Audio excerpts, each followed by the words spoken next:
La certification du CACES R489 comprend 2 parties. Une partie théorique, identique à toutes les recommandations CACES. Le candidat devra répondre à 100 questions sur 4 thèmes évalués. Connaissances générales, technologie et stabilité des chariots à conducteurs portés, tableau à bac de charge, exploitation des chariots à conducteurs portés.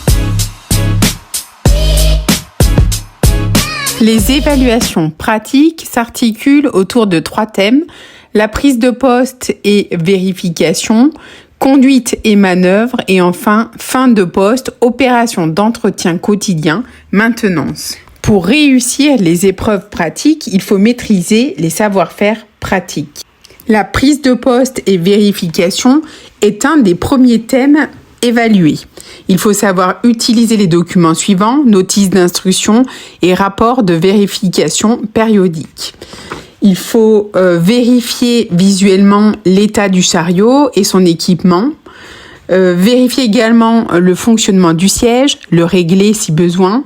Vérifier le fonctionnement des dispositifs de sécurité. Freinage, éclairage, maintien au poste de conduite.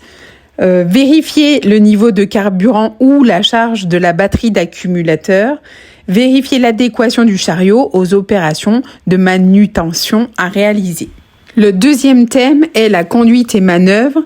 Il faut savoir monter et descendre en sécurité du chariot, circuler en marche avant, arrière, en ligne droite et en courbe, à vide et en charge. Il faut également contrôler que la manutention est possible. Suivant le type de chariot ou l'activité du conducteur, il faut savoir prendre et déposer une charge au sol, effectuer le gerbage et le dégerbage de charge en pile, effectuer le stockage, le déstockage à tous les niveaux d'un paletier, réaliser le chargement et le déchargement d'un véhicule à quai par l'arrière, assurer depuis le sol le chargement et le déchargement d'un véhicule, manutentionner une charge longue, un contenant rigide, contenant un liquide et une charge déformable.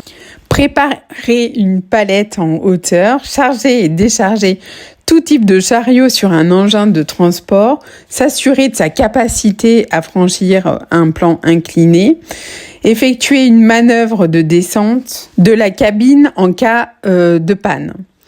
Il faut adapter sa vitesse en fonction de la charge et la nature du sol et du trajet effectué, adopter un mode de conduite économique. Dans la zone d'évolution, identifier les sources potentielles de risques liées à la circulation et à la stabilité de la charge ou du chariot et choisir un parcours adapté. Enfin, il faut être capable de stationner et arrêter le chariot en sécurité. Pour le dernier thème, la fin de poste, opération d'entretien quotidien et maintenance, il faut vérifier les différents niveaux et identifier les manques éventuels, être capable d'effectuer les opérations d'entretien journalier, nettoyage des parties vitrées, rétroviseurs, poste de conduite, rendre compte sur tout support à disposition des anomalies et dysfonctionnements.